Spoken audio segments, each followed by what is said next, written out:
Paul, thank you so much for joining us. We know it's early in the morning where you are in India, so thank you very much. Paul, you work for Langham Partnership. Can you just tell us a little bit about what your role involves with them, and also a little bit about Langham Partnership, if that's okay? Yeah, so I'm working with Langham Partnership. I'm in one. They have 3 programs, and I'm in their Langham Preaching program. And for about 5 years, I've been the Asia Pacific coordinator. But in November, with Jonathan Lamb stepping down as the program director, I was appointed as program director, and so I've just been a few months in that job. So my responsibility really is the Langham Preaching program around the world, from a Bangalore base here in India.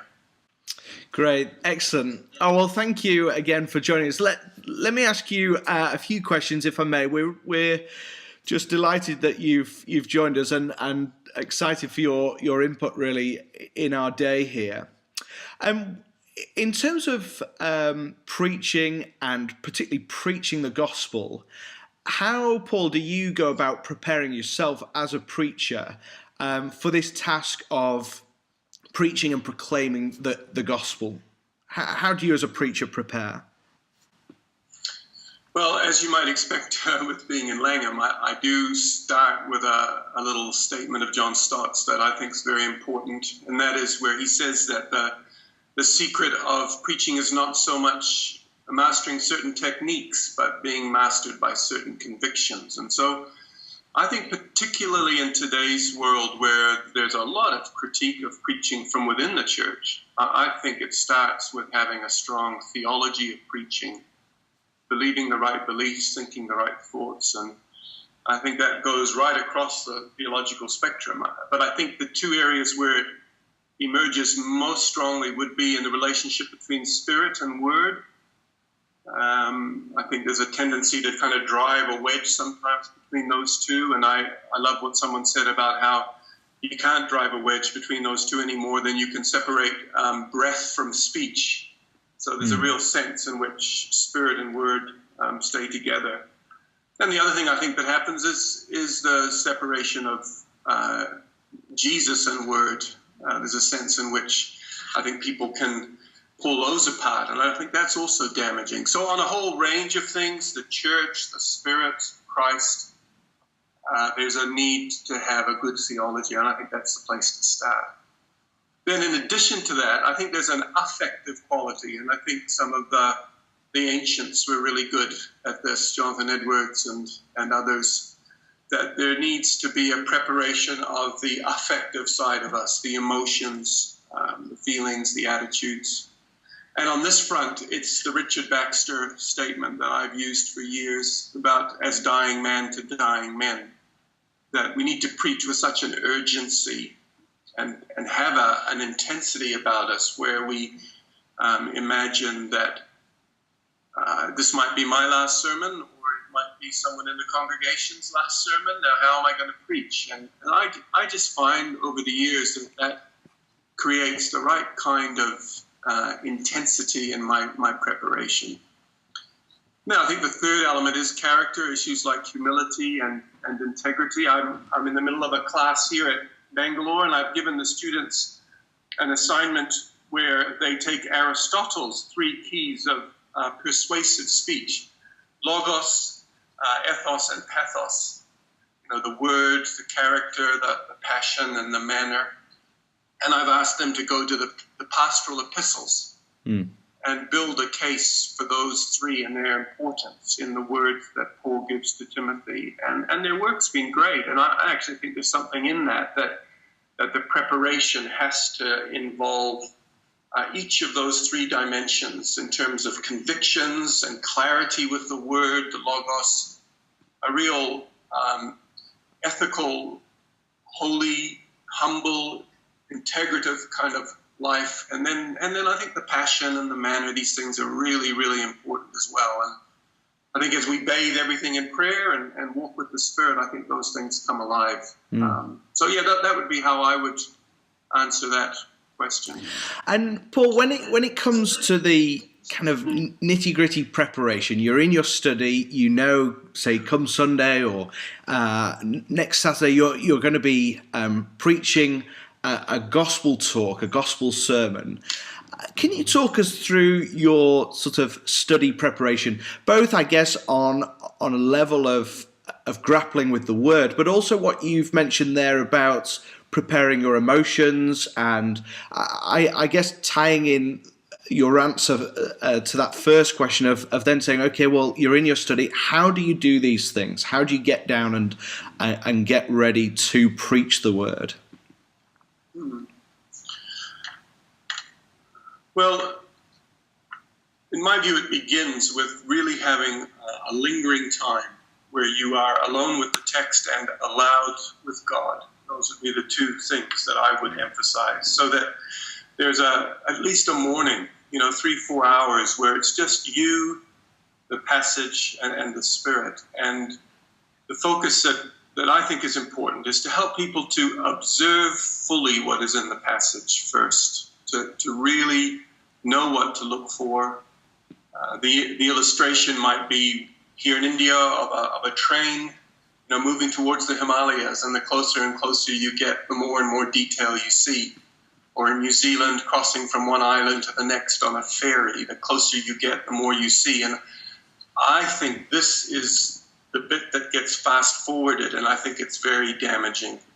The importance of lingering, looking accurately and fully at what the text is actually saying, and then doing that aloud with God, actually having a vocal conversation with God as you do so, expressing things like dependence on Him, asking for His help, saying things like, without you with me, this is worthless and it's no point, and chat away. So I like to do my preparation in a place where people can't hear me chatting away. But I think that's the key thing, to allow a personal engagement with the passage to emerge and its representation of the gospel, to be alone and allowed, alone with the text and allowed with God. Those would be the place I would start. And I think passion is born there.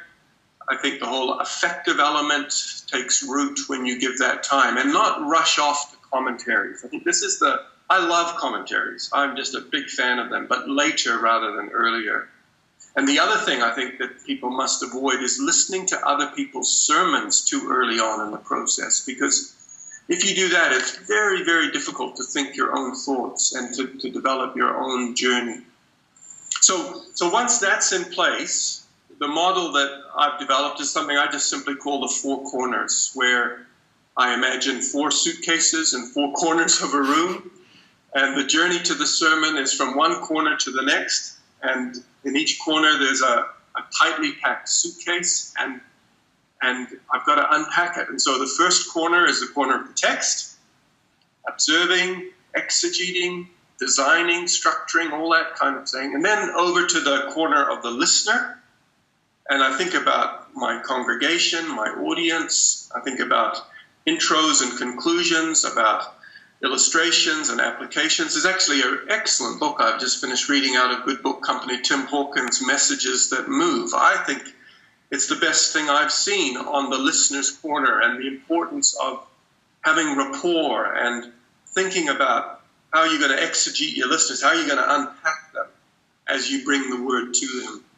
Then the third corner for me would be the wider world. I believe in, I think we'll talk about this later, I think that we need to have cultural exegesis in the sermon. We need to think about how this truth relates to the world, and the way the words we use, the illustrations, the way we connect with worldview, those sorts of things. Then the fourth corner is the corner of the preacher, going right back to Phillips Brooks's truth through personality. I think we need to affirm that the preacher is involved in this. And so issues like authenticity, and what I'm increasingly persuaded by, and that is that in every sermon, the preacher should bear witness to the truth they're proclaiming from the story of their own lives in some way, and actually explicitly unpack that corner of it. But then there's really a fifth corner, because I don't think you want these three corners, listener, world, and preacher, to determine the shape and the purpose of the sermon. So you visit these three corners, and then you bring it all back to the text corner and make sure that the gospel message, the scriptures, the truth from there is really determining the content and the purpose of our sermon. But I'm a big believer, Jonathan, in I think sometimes those with the highest view of preaching say, just teach the Bible and the Spirit will do the rest. I understand that, and I see the high convictions that's part of that, but I'm not satisfied by that. I think it's a bit lazy, and I think we need to allow ourselves to move through these other corners and allow the Spirit to be at work there, helping us with our preparation. That's so helpful. I mean, this may be moving on to the next question, but just on those corners, particularly those three corners, as it were, how do you, and you've touched on this a little bit already, but how do you avoid going to those corners first and not and not leaving this first corner of the Bible too soon? How do you manage that in terms of your preparation? Are there certain disciplines that make you stay in this first Bible exegesis corner, if we want to call it that, to stay there for a significant time? Are there techniques that you've come to use that help you stay there for long enough so that the others don't dictate? Any thoughts on that? Yeah. I think the discipline I would try is that I wouldn't leave the text corner initially until I have a sense of a big idea or a proposition. I have a sense of a design and a basic way to open the passage. I would remain in the passage until I have a tentative kind of structure, shape, purpose. So that might take, I guess when I started out, that might take 5 or 6 hours. Now it might take 2 or 3 or 4 hours.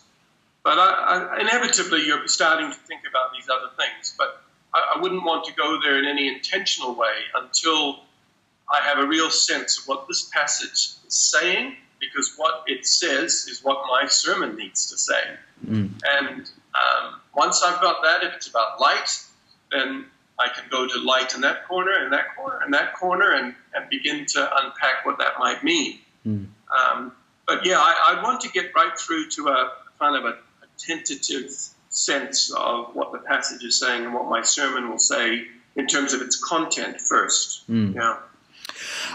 Thinking a little bit more then about those second and third corners, how much does your potential audience speak into your preparation of what you're then going to say? How much do you kind of spend in thinking, right, well, this is the group of people that I'm going to be meeting with, this is their particular position or opinion or society position, that sort of thing. How much does that then speak into your preparation and then what you then go on and deliver? Should those suitcases, those corners, as it were, be speaking back into that first corner at all? Or can you talk us through that sort of thing of the audience's position affecting your preparation, but then also your delivery of the Bible talk? Yeah, they're very good issues. I think the first thing I'd want to say is that we need to be, as preachers, we need to love and to respect our listeners. I think that's really important. And I love J.I. Packer's use of prepositions, that there's a sense in which we need to stand under the scriptures with them and not stand on the scriptures and speak to them. I think there's a posture that we can have that is important in terms of kind of a solidarity with our audience, which is important. I think once the work on the text is well on the way and we got a real sense of what God's word is saying, I feel that in the pursuit of rapport and connection with the audience, I feel very flexible and spacious about, not quite doing whatever it takes, but certainly being prepared to be fluid. Maybe one example of this, just recently, I preached before I left New Zealand about 9 months ago at a missions conference and preached from Revelation 7. Lovely, picture of the people of God at the end. And, I did all my exegesis, did all my illustrations, application. Then I got here to India and I found myself invited to speak at a mission conference here. And Revelation 7 is still burning in my heart. So I thought, no, I'll preach that again. Now, in my view, with the work in the text corner didn't really need to be revisited. But the work in the listener in the world corner, I spent another 8 to 10 hours on that message. It was an important setting, and I really wanted to give it focus. But I found that because I was in a completely different audience, in order to love and respect and to stand with my congregation, I needed to rework illustrations, I needed to rework application, I needed to, as you just said, I needed to think again about delivery, and all of that took a lot of time. And I think that wasn't changing the message of the sermon or the meaning of the text, but it was recognizing a respect for my listeners, which demanded looking at a new set of illustrations. So that would be my first response. The second is, I think there are some positive things about the kind of postmodern, or whatever you want to call it, thing that's been happening in terms of their, suspicion of authority and power structures. I think if I was a pastor again, I would make elements of my sermon preparation a lot more collaborative. And by that I mean I would probably draw together on an annual basis 3, 4, 5, 6, 8 people from my congregation to meet with me monthly. And we would look back on the sermons preached and look forward to the sermons coming. I'd talk about what I think the text is saying, and I would invite them to help me with my listener and world corner work and draw them in. And I reckon that if you did that with a different group every year for 10 years, I just think the whole sense of a congregation's participation and attentiveness to the sermon would just lift by that kind of collaborative initiative. And I think that's the kind of thing with the changing mood of society. That's the kind of area we could bend as preachers without any loss of conviction about the word and the authority of scriptures and things like that. So that would be another thing I would say. The third thing would be to go back to a couple of Stottian phrases that I think are helpful. I think the double listening one is really, really important, that we listen to the word, but we also listen to what's going on in the world. And I think the image of bridge building is powerful, that the sermon is about building a bridge from the word to the world and enabling people to walk across it. I think those are really powerful metaphors. The one more that I would add, I see you adjusting your glasses, and that's the one I like, is the difference between looking through something and looking at something. And my sense would be that in a congregation that's seeped in the media, seeped in secular education, movies, all this kind of stuff, they come to a Sunday morning to engage God's word. And let's face it, they're looking through a worldview that they don't see because they're looking through it. But it is shaped by what's out there, what's in the world's corner, far more than they realize. And they're allowing that worldview to be what they look through at the scriptures. And I think it affects what they see. And I think the commitment to gospel preaching, to systematic exposition over years is to bring about a switch so that you're helping people to look through the word and its worldview. The world is still important. You're looking at the world now, though, rather than through the world. And I think that's the other thing over the long haul that seems to me to be an important part of biblical preaching today. And that's how the world's corner. It's about preaching worldviewishly in a way that you surface the things that are invisible, that are so influential in people's lives. Help them see it. Help them take off their glasses and see the lens that's affecting them. That, to me, is part of the vocation of biblical preaching, which fits into this question that you've asked. Those would be some of my thoughts. That's really helpful. Thank you. I mean, you've touched on it a little bit in those last few sentences, and I guess this is perhaps our last question. But in the place of church life, everyday church life, what place should we put to evangelistic preaching? I mean, you're training pastors to preach. What place for them is there of evangelistic preaching? And I guess a follow-up question is, because I'm going to guess that you'll say that there is a place for that. How do we then encourage that to have its place? So there are perhaps two questions to finish with. Yeah. Well, I think, yes, obviously, I think there is a place for evangelistic preaching in the local church. And my main reason for this would be that just as there are closet believers out there in Muslim countries and whatever, there are also closet unbelievers, I think, in the church. And I think it's always important to bring the claims of the Gospels, even to a congregation that may seem overwhelmingly already within the family of God. I just don't think it's good to assume that there are no unbelievers present. And then if you throw in the Baxter kind of comment, then you just can't take the risk of not having an evangelistic edge to your preaching. So that would be my initial comment.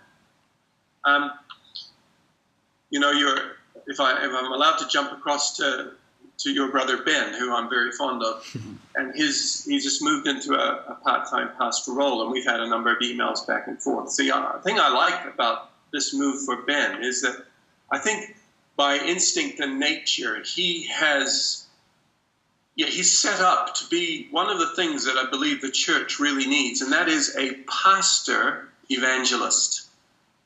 I think that's a missing ingredient, is that combination where you've got someone who just overflows with this kind of love for people, and out of that overflow brings the gospel to them. I think that is just a powerful combination. And actually, among pastoral staff in the life of the church, it's actually quite uncommon, I think, to have that combination. I'm not saying that teaching isn't part of that and everything else, but just that core calling to be a pastor evangelist, I think, is something that, I think we need to pray for. So that would be another comment.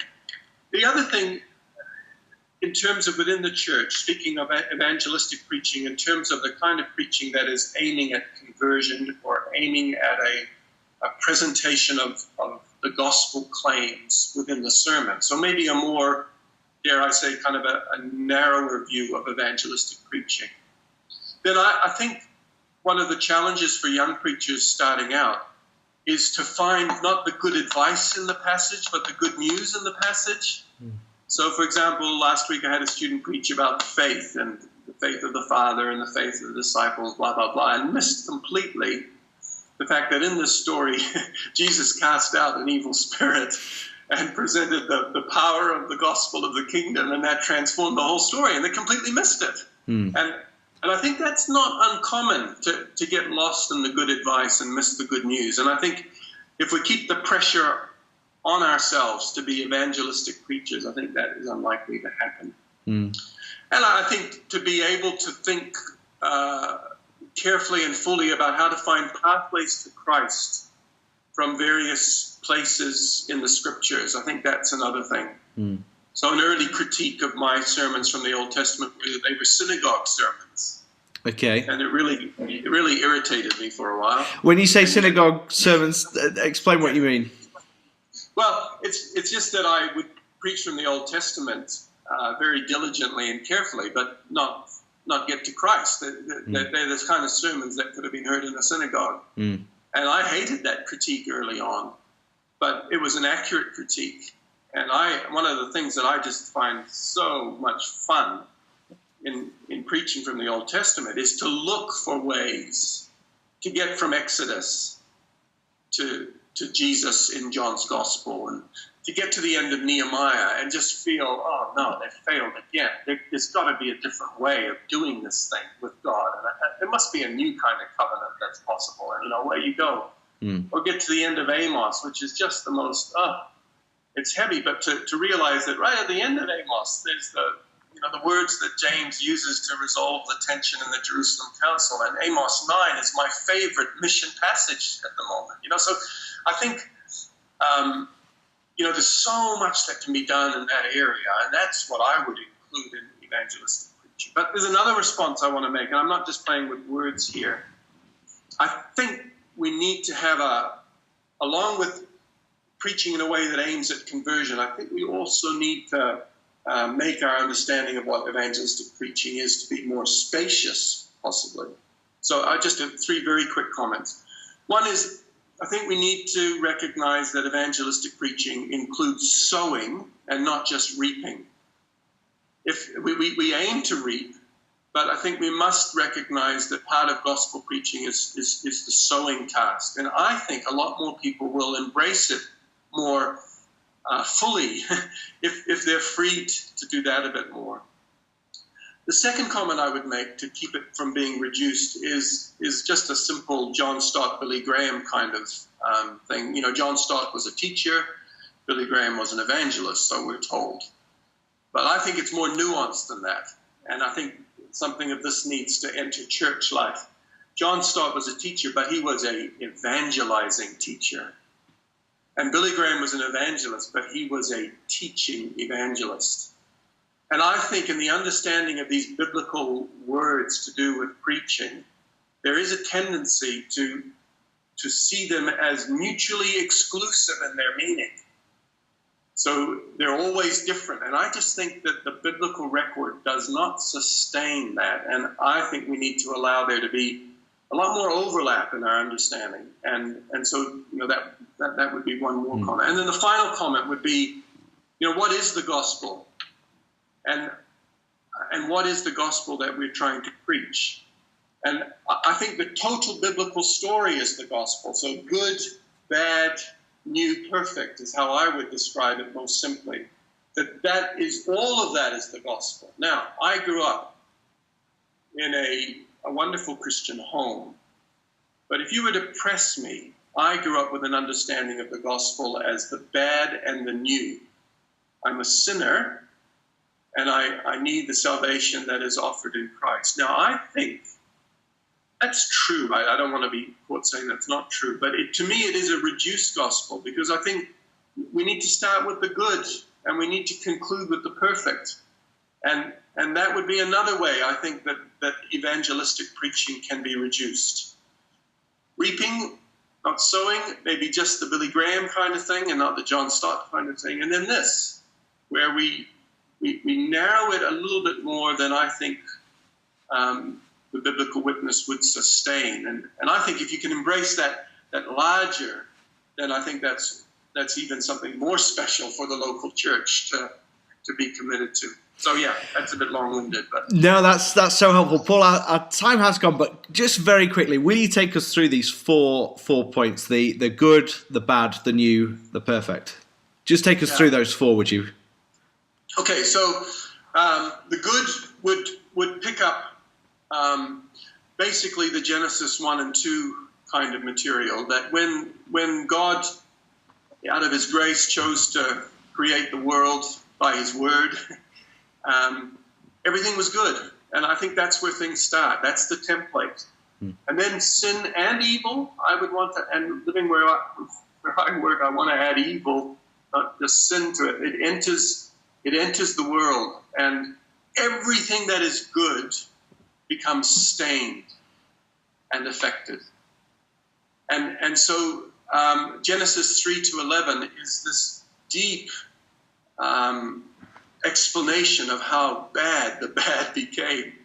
And then the new begins. And initially I always thought the new began, with Jesus. But no, it doesn't. The new begins with Genesis 12. And all through the Old Testament, there are these initiatives that God takes, law and covenant and all that, to be part of this restoration. But then, yes, when the time had fully come and Jesus came, something much more full became possible. That was the new at its best. But we live in an age where the new has started, but the bad continues on as well. And we live with this tension between all sorts of good things being possible, but the bad things continuing on. But we look forward. We have this hope. And the hope must be part of the gospel that we preach, that Jesus is returning. And when he returns, the influence of the sin and the evil, the bad, will be cast away forever. And that is part of the gospel, particularly in places like India and Myanmar and Cambodia, where I work. You have to have that as part of the gospel. And so I would advocate strongly for this gospel preaching that isn't just bad and new, but is good, bad, new, and perfect. Yeah. That's brilliant. That's so helpful. Paul, thank you so much, not least for getting up at 4 a.m. to speak with us, but for your insight, your advice, your wisdom, and your passion to see evangelistic preaching. We're so grateful.